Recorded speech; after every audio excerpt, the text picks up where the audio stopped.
Halo semuanya, selamat pagi. Bertemu lagi dengan saya di pertemuan kita yang ke-6, yaitu di mata kuliah kalkulus 1 ya.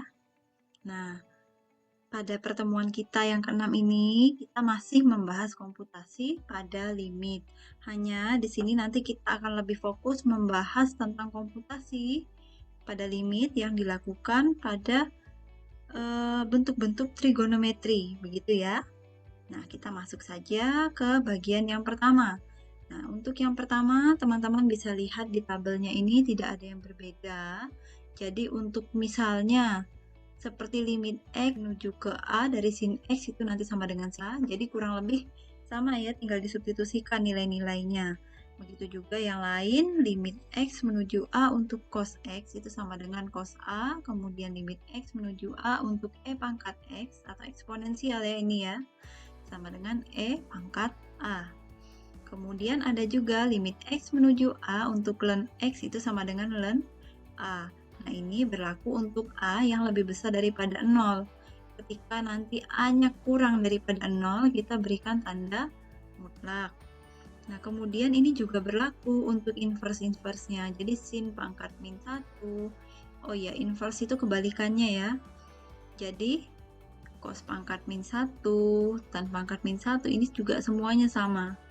Nah, kemudian di sifat yang terakhir itu ada jika P adalah suatu polinomial dan limit dari X menuju PA dari fungsi fx itu sama dengan L, maka limit X menuju dari fpx itu sama dengan L. Jadi ini kayak limit dari fungsi yang ada di dalam fungsi. Begitu ya.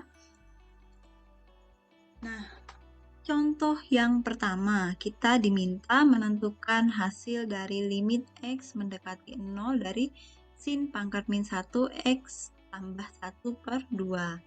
Nah, kalau yang ini cukup simpel, nanti teman-teman bisa tinggal mensubstitusikan 0 langsung ke X-nya. Sehingga nanti kita dapat sin pangkat min 1 itu sama dengan, sin pangkat min 1 dari setengah itu sama dengan pi per 6. Nanti ini maksudnya apa sih? Jadi, kalau sin pangkat cari, biasanya nanti kita akan mencari ini sudut apa yang menghasilkan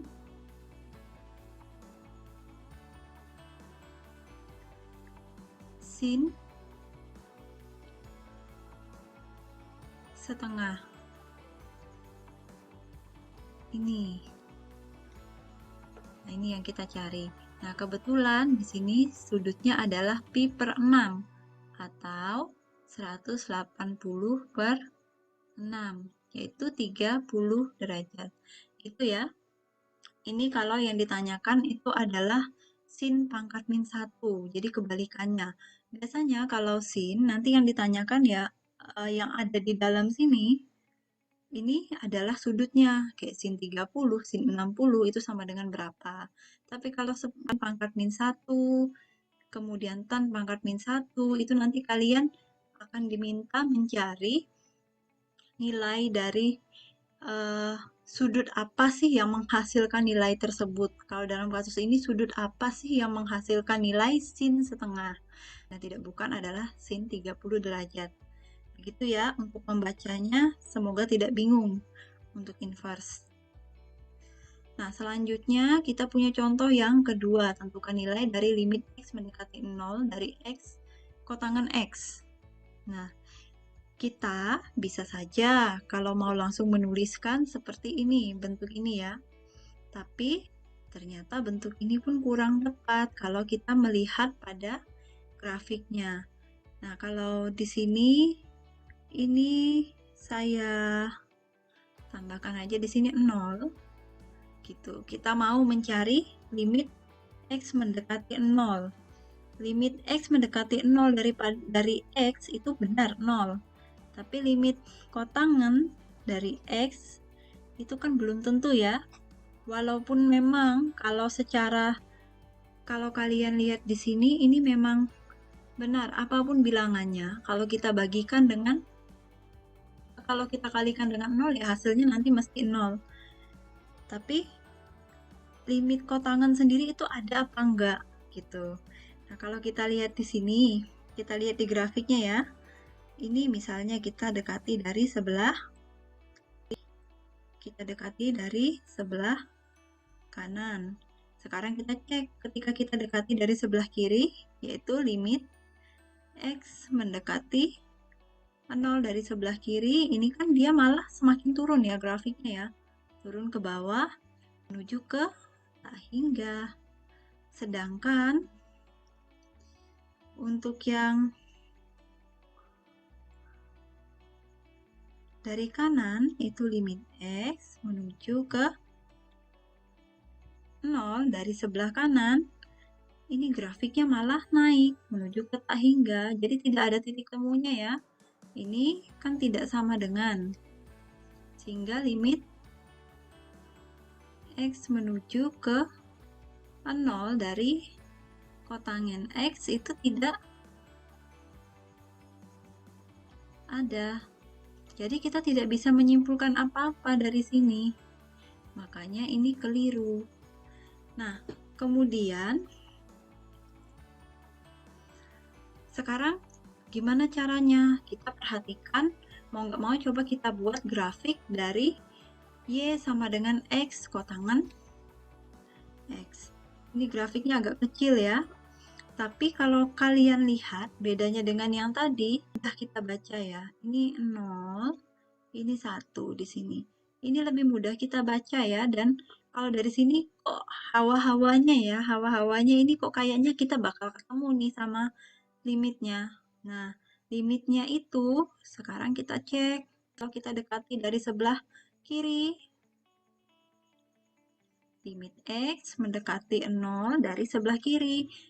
Dari X kotangan X ini sama dengan 1.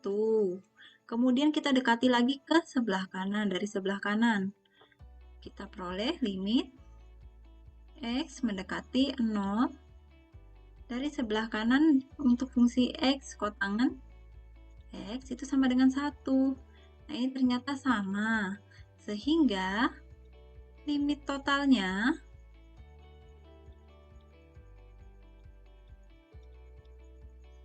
itu sama dengan 1. Gitu ya. Nah, ternyata malah berbeda. Bukan 0, bukan tidak punya limit, tapi dia ternyata punya limit sama dengan 1. Nah, untuk proses komputasinya, ini tadi kita mencari menggunakan grafik. Kalian bisa lihat di sini, kotangan itu adalah 1 per tan ya. Kotangan X. Nah, sehingga kalau tan itu kan perbandingan sin X per cos X. Jadi ini harus dikuasai dulu. Cos X per sin X. Baru dari sini kalian mencari yang di atas ini. Nah, ini kita uraikan, yang kotangan ini kita uraikan ke dalam bentuk perbandingan X. X-nya kita biarkan saja. Kemudian ini nanti jadi limit X mendekati 0. X ini kita kelompokkan dengan sin X kali cos X gitu ya. Nah, kemudian ini bisa kita pisahkan jadi limit X mendekati 0 untuk X per sin X dikali dengan limit X mendekati 0 untuk cos X. Nah, limit ini, yang ini kita tinggal substitusikan saja. Cos 0 itu kan sama dengan 1. Makanya nanti kita bisa dapat di sini nilainya 1. Nah, ini ya. Kita dapat nilainya di sini 1 per. Nah, yang jadi masalah ketika kita mensubstitusikan 0 ke sini, ini kita tidak bisa langsung mensubstitusikan di limit ini. Karena kalau kita substitusikan limit maaf.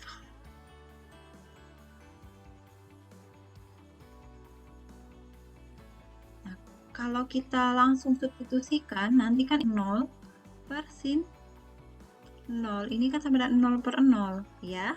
Nah, bentuk 0 per 0 kan itu tidak terdefinisi, sehingga ini harus kita telaah grafiknya lagi. Nah, sebelum saya masuk ke hasilnya, ini hasilnya 1, kita telaah grafiknya dulu. Nah, sama seperti yang X kotangan. X tadi kita lihat grafiknya.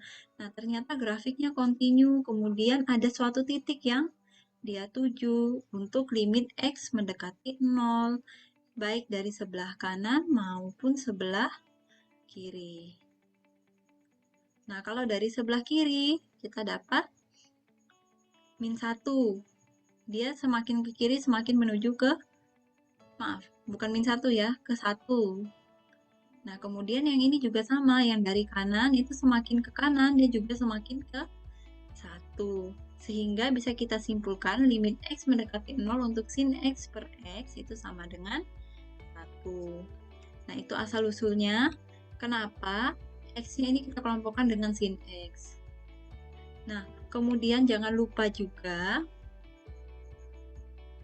ini kan dalam bentuk perkalian ya. Kalau yang di sini dalam bentuk perkalian, ketika kita ubah ke dalam bentuk pembagian yang di bawah ini, sin X jadi penyebut jadi pembilang, pembilangnya juga jadi penyebut, jadi ditukar posisinya. Begitu ya. Nah, untuk hari ini yang bisa saya jelaskan seperti itu. Semoga yang saya jelaskan ini bisa membantu kalian dalam memahami materi kita ya. Tetap semangat belajar, kemudian semangat juga dalam mengerjakan tugas-tugas yang ada. Terima kasih teman-teman.